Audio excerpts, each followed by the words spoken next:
श्री स्वामी समर्थ. नमस्कार. तुम्हा सर्वांचं आपल्या चॅनलमध्ये खूप खूप मनापासून स्वागत आहे. आजच्या व्हिडिओला सुरुवात करते. कधी कधी असं होतं की आपण एखाद्या गोष्टीसाठी प्रामाणिकपणे प्रयत्न करत असतो, मग तुमचे कष्ट प्रामाणिक आहेत बघा. जो 99% हे तुमचे कष्टच असतात आणि त्याच्याबरोबर 1% परमेश्वराची साथ असणं, त्या दैव आपल्यासोबत असणं खूप महत्त्वाचं आहे. आणि त्याच्यासाठी आपण खरं तर लोक महाराजांची सेवा करतात. आपण जेव्हा अध्यात्मात तेव्हा खूप ज्या मोह माया ज्या गोष्टी पाहिजे आहेत, त्या हव्या आहेत, त्यांना हळूहळू कमी होतात. आणि जेव्हा तुमच्या आयुष्यात जर असं होत असेल ना, तर समजावं तुम्ही महाराजांच्या खूप जास्त जवळ जात आहात. आजच्या व्हिडिओमध्ये ताई आम्ही खूप कष्ट करत आहोत, पण तुमचा जो प्रारब्ध आहे ना, तो कमी होत नाही. पण मी तुम्हाला काही सेवा सांगणार आहे. जर तुम्ही ह्या केल्या ना, तर तुमचा खडतर प्रारब्ध सुद्धा कमी होणार आहे. हो, खरं सांगू का, महाराजांची सेवा करून आपल्या नशिबात ज्या गोष्टी नाही आहेत त्या सुद्धा महाराज देतात. आपलं जे हस्तरेषा हे बदलण्याचं काम सुद्धा महाराज करतात बरं का, त्यांच्या सेवेने. ते काय आहे तेच आपण आजच्या व्हिडिओमध्ये बघणार आहोत. तर सगळ्यात आधी बघा, तुम्ही महाराजांची सेवा करताय ना, तुम्ही तुमच्या कुठलेही देव आहेत, तुमचे जे गुरु आहेत त्यांची तुम्ही सेवा करताय ना, पण तुम्ही पितरांची सेवा करता का? आयुष्यात ज्या काही अडचणी आहेत ना, फक्त पितरांची सेवा आपल्याकडनं होत नाही, त्याच्यामुळे आहे पितृदोष. जो प्रखर पितृदोष आहे, लोक खूप जास्त घाबरतात. तो दोष नाही आहे. तर पितरांना आपल्याकडून काहीतरी सेवा करून घ्यायची असते आणि ते त्यांच्याकडून काहीतरी मागावं म्हणून नाही आहे. आपल्या आयुष्यात जे काही अडचणी आहेत किंवा नाही आहेत, जे काही सुख उपभोगत आहे, ज्या घरात ज्या पैशावर आपण मजा करत आहोत, ज्या घरात आपण राहत आहोत, ज्या शेतीवर आपण थोडासा रुबाब गाजवत आहोत, ते त्यांच्यामुळेच आहे. आणि आपणही त्यांना खूप काही देणं लागतो, ते आपल्याकडनं होत नाही. सगळ्यात आधी सकाळी उठल्यावर पितृस्तुती स्तोत्रम, वैयक्तिक अनुभव सांगते. पितृस्तुती स्तोत्रम जर तुम्ही रोज पितरांची सेवा केली ना, तर रस्त्यावरचे जे काही काटे आहेत, जे दगड पडलेले आहेत, म्हणजेच तुम्हाला थोडक्यात सांगते, एखाद्या वाटेवरून आपल्याला जायचं आहे, पण तिथे झाडं पडलेली आहेत किंवा दगडं पडलेले आहेत, तुमची गाडी चालू शकत नाही. पण जेव्हा तुम्ही सेवा करता, थोडक्यात काय, जेव्हा तुम्ही तुमचा मार्ग मोकळा करता, जी काही दगडे आहेत, जी काही झाडे झुडपे पडलेली आहेत, जी तुम्ही काढाल, तेव्हा तुमची किती सुरळीत गाडी जाईल. हे त्याच पद्धतीने आहे. त्याच्यातला सगळ्यात मोठा की आपला खडतर प्रारब्ध निर्माण होण्यासाठी किंवा तो कमी होण्यासाठी सगळ्यात मोठा मार्ग आहे तो पितरांची सेवा. रोज सकाळी उठल्यावर नित्यनियमाने देवपूजा करण्याच्या आधी तुम्ही पितरांची सेवा करायची आहे. नित्यसेवेच्या पुस्तकात पितृस्तुती स्तोत्रम जे तुम्हाला पठण करायचं आहे, तुम्ही अगदी 1-1.5 महिने याचा अनुभव घेऊन बघा. आपलं काय होतं ना, खरं सांगू का, म्हणजेच अमावस्या आले की पितृ आठवतात किंवा श्राद्ध पक्ष आलं मग आपल्याला सगळं आठवतं. वर्षभर तुम्ही कोण मी कोण मला माहिती नाही. तर हे पूर्णपणे चुकीचं आहे. त्यांची सेवा रोज करणं आणि त्यांच्यासाठी सेवा करणं तेवढंच महत्त्वाचं आहे. जसं तुम्हाला मी मागे सांगितलं होतं, मृत्यूनंतर जे कोणी गुरुड पुराण ऐकतं ना, तर मृत्यूनंतर त्या आत्म्याचा प्रवास खरं तर खडतर असतो. जसे आताचा आहे त्या पद्धतीने कदाचित त्याच्यापेक्षा पण थोडासा जास्त कमी, तरीसुद्धा त्यांच्यासाठी सेवा करणं महत्त्वाचं आहे. रोज पितृस्तुती स्तोत्रम ज्या घरात पठण होतं ना, ज्या महिला करतात ना, त्यांच्या आयुष्यात बघा किती आमूलाग्र बदल होते. ते सगळ्यात महत्त्वाचं. दुसरं, आता आपण केंद्रात जातो, मठात जातो, मंदिरात जातो, साईबाबाचं मंदिर असो, दत्त महाराजांचं असो, मठ, मंदिर, केंद्र किंवा काही पण असो, तिथे सगळ्यात मोठी सेवा काय असते? तुमचं उत्तर येईल, आरती. आरतीला हजर राहणं किंवा महाराजांची आरती. ताई आज मला महाराजांची आरती मिळाली. पण त्याच्यापेक्षा पण मोठी सेवा काय आहे माहिती आहे? मंदिर झाडणं. तुम्ही कुठल्या पण देवाच्या मंदिरात, आता मी महाराजांचं सांगत आहे, दत्त महाराजांचं मठ, मंदिर, केंद्र, तिथे झाडायची सेवा असते ना, तर ती कधीही चुकवायची नाही आहे. आपल्या बऱ्याच लोकांना लाज वाटते की माझ्या घरात कामवाली बाई आहे, तर मी का मंदिर झाडू? तो कुठेतरी तुमचा तो म्हणतो ना की थोडासा जो अहंकार आहे तो तुम्हाला खूप जास्त मागे खेचत असतो. स्वामी चरित्र सारामृत 20 अध्याय, आपण जर त्या अध्यायाचं जर कधी त्याचं मनन चिंतन केलं, आणि त्याच्यात पण हेच आहे की जेव्हा महाराज त्या व्यक्तीला सांगतात की तू हे जे अन्न आहे हे तू ग्रहण कर, एखादा गरीब व्यक्तीने खाल्लेलं अन्न तू ग्रहण कर, त्याच्या मनात एक विचार येतो की नाही, मी तर असा आहे, मी त्याचं अन्न का बरं खाऊ? पण तेव्हाच आपल्याला कळतं, तेव्हाच महाराजांच्या मनात येतं, नाही, त्याच्या मनात शंका आली ना, मग तो काही कामाचा नाही. व्यक्ती ज्याला प्रचंड गरज असते आणि तो अन्न ग्रहण करतो आणि महाराज त्याला म्हणतात की तू जा, मुंबईला जा, तुझी इच्छा पूर्ण होतील. आणि खरंच तो मुंबईला जातो. तो भटकू लागतो आणि एक बाई येते आणि त्याला 10,000च्या नोटा देते. स्वामी चरित्र सारामृत अध्याय 20. तर मला तुम्हाला हेच सांगायचं आहे की महाराजांवर विश्वास ठेवा. आणि मेन म्हणजे जे झाडाचे काम आहे ना, जेव्हा तुम्ही झाडताना जी धूळ आहे, जे कचरा आहे, तुम्ही झाडत असता, महाराज तुमचा प्रारब्ध झाडत असतात.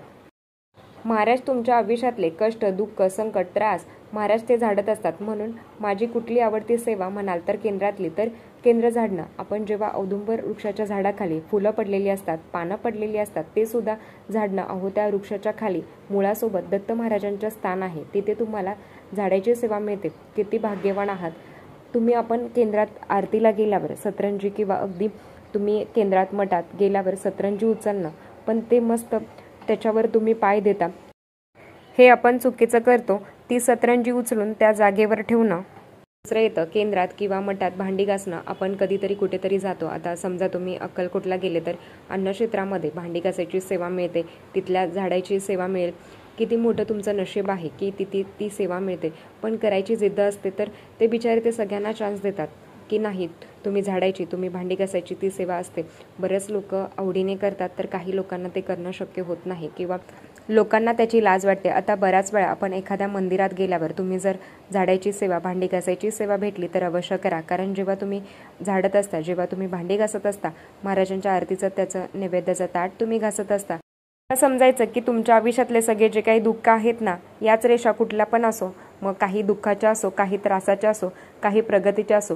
प्रगतीच्या असल्या तर अजून तुमची प्रगती होते आणि जर काही दुःखाच्या असल्या तर महाराज स्वतःच बदलतात. तुमचं नशीब फक्त महाराज तुमच्याकडून बदलून घेतात आणि ते बदलतात. पण कसं, मनात शंका, मला कुठले पण काम, केंद्रातले काम, एखादं स्वामी भक्त आवडीने काम करतो, अरे मला झाडाची सेवा भेटली. आम्ही जेव्हा मंदिरात जातो तर सरच चपला काढतात आणि मंदिरात जातात आणि तिथले अतिशय उच्च शिकलेले लोक, मुलं आहेत, तर ते आपल्या चपला उचलून रांगेत ठेवतात. मला सांगा, आपल्याकडून ते किती मोठं पाप घडत आहे की आपण अशाच चपला ठेवतो.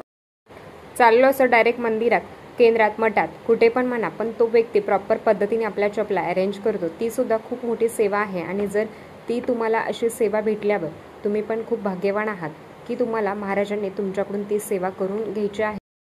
करता करविता तूच एक स्वामीनाथा, तुम्ही आणि मी फक्त निमित्त मात्र असतो. मला सांगायचं आहे, अशी जर सेवा अगदी तुमच्या घराजवळ केंद्र मंदिर असेल तर जर गुरुवारी जा, तुम्ही आरती करा. आरती करणं म्हणजेच काय तर महाराजांना आर्ततेने हाक मारणं. केंद्रात जाऊन जेव्हा तुम्ही आरती करता तर महाराजांचं एक वलय चक्र आपल्यासोबत राहते की भूत, पेट, पिशाच बाधा, जे काही काम, क्रोध, मद, मोह, मत्स्य, ईर्ष्या, जे काही गोष्टी आहेत त्या आपल्यासोबत, तर महाराजांचं एक वलय चक्र आपल्यासोबत राहते की भूत, पेट, पिशाच बाधा, जे काही काम, क्रोध, मद, मोह, मत्स्य, ईर्ष्या, जे काही गोष्टी आहेत त्या आपल्या कमी होतात. आणि किती पण अडचणी, संकट असो तर महाराजांचं वलचक्र आपल्यासोबत असतं. म्हणून आरतीला हजर राहणं खूप महत्त्वाचं आहे. जे कोणी 108 आरती करताना महाराजांचा दरबार झिजवत असतं तेव्हा ते आपल्या घरात येतात. अनुभव घेतलेला आहे. मग जो महाराजांचा दरबार झिजवतो, जो केंद्रात, मठात, मंदिरात वारंवार जातो, आपलं काय असतं ना की दुःख, संकट आले की मगच महाराज आठवतात.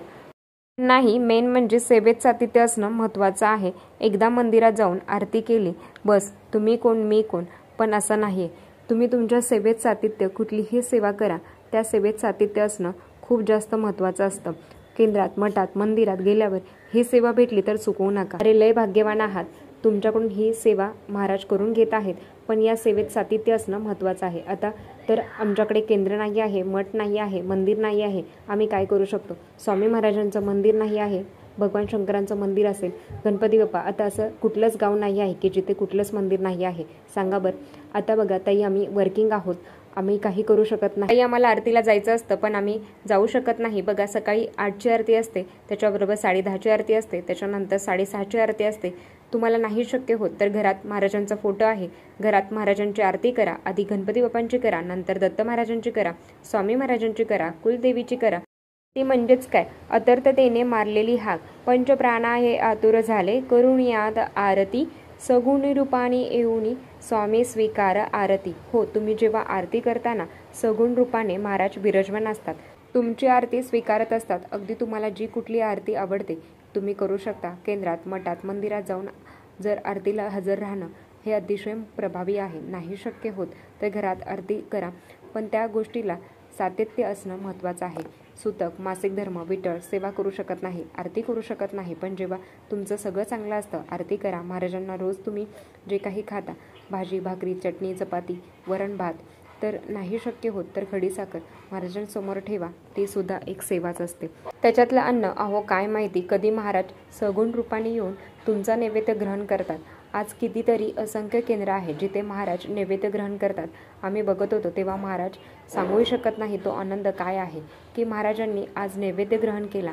आपण ज्या आरतीला होतो तिथे महाराज होते. महाराजांनी नैवेद्य ग्रहण केला. लीला महाराज नेहमी म्हणायचे, मला कधीही चमत्कार करायला आवडत नाही, पण तुमची श्रद्धा, तुमचे विश्वास, तुमची भक्ती अशी असते की मला त्या गोष्टी करायला भाग पडते. म्हणून सांगते, या गोष्टीत सातत्य असणं महत्त्वाचं आहे. आणि मेन म्हणजे या 3 अध्याय 11 माळी माझ्याकडून दुःख, त्रास, पाहुणे, टेन्शन, शारीरिक, आर्थिक, मानसिक कोणीतरी त्रास सगळं मान्य आहे. पण जो प्रामाणिकपणे नित्यसेवा करतो 3 अध्याय 11 माळी तुम्हाला माहिती आहे. जेव्हा 11 माळी आता आपण काय करतो ना की 1 माळ करू का 3 माळ करू का, आता मला सांगा. 11 माळीमध्ये प्रत्येक आपल्या दोषासाठी एक माळ असते. शेवटची माळ ती आपल्यासाठी असते. तर हे जेव्हा तुम्ही हे सगळे दोष तुम्हाला मार्गी लागतील तेव्हा तुम्हाला अध्यात्माची प्रगती होते आणि तुमच्या अडचणी कमी होतात. 11 माळी जप करा. शक्य नाही तर अखंड नामस्मरण करा. श्री स्वामी समर्थ.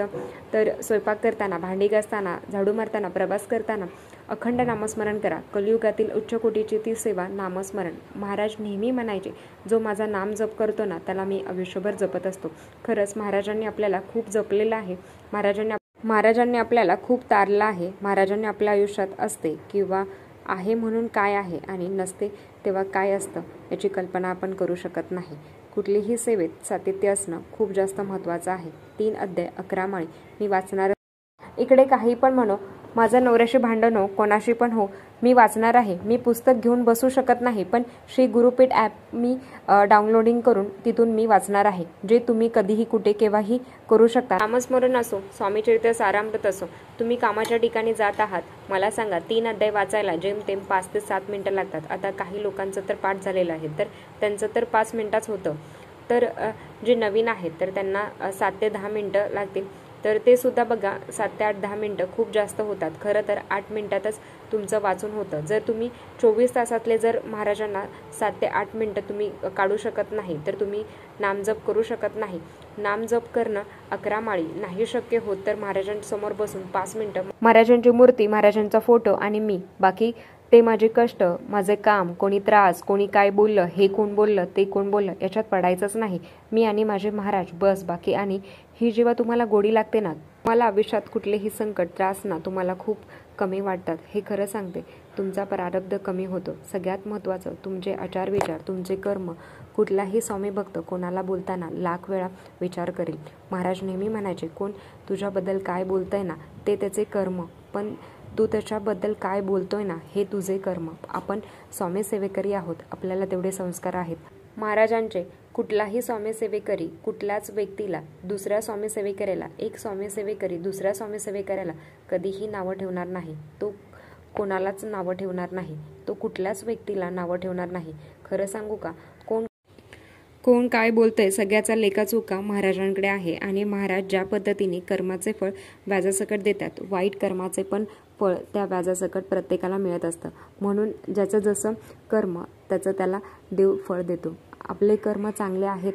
तू बोल बाबा, तू मोठ्या बापाचा, मी गरीब आहे, मी अशीच आहे.